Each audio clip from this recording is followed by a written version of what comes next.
They warned me my food would kill me. I outlived all of them. In the 1970s, a doctor told me to stop cooking with olive oil. Too much fat, he said. He died years later. Heart attack. In the 82nds, another doctor warned me about butter and told me to switch to margarine. He didn't last either. Then a nutrition expert told me to stop cooking and start eating packaged low-sodium foods. She's gone too, and I'm still here. Still cooking my own meals. Still walking to the market. Still standing in my kitchen every morning, doing things the way my mother taught me, and her mother before her. I came to this country after the war with nothing but 2 suitcases and old family recipes from a poor village in southern Italy. We didn't have money or restaurants. We had gardens, olive trees, and hands that knew how to turn simple food into life. That food carried my grandparents into their 90s. It carried my mother into her 90s. And it carried me here. When I look at what people eat now, I want to cry. Food from boxes, drinks that glow, bread that never goes bad because it was never real to begin with.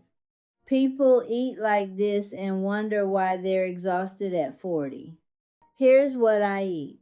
Real olive oil. Beans. Almost every day. Leafy greens. Cooked simply with garlic.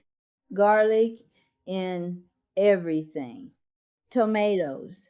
Always cooked in olive oil. A small handful of nuts. Real bread that goes stale. Small oily fish that smell like the sea. 1 glass of red wine with dinner. Fresh fruit for dessert. That's it. No pills. No powders. No miracle products. But food isn't everything. I walked my whole life to the market, upstairs, through pain. Movement was never optional. I buried 3 of my children. Grief should have ended me. It didn't. I kept cooking. I kept walking. I kept feeding people because stopping is dying. I am over 100 years old. I live alone. I cook for myself. I walk even when my knees beg me not to. Loneliness kills faster than bad food. You need people. You need purpose. You need a reason to get up. For me, it's feeding others. Living long isn't about avoiding death. It's about living well until you can't anymore. Eat real food. Move your body. Love people. Now, excuse me. I have soup on the stove.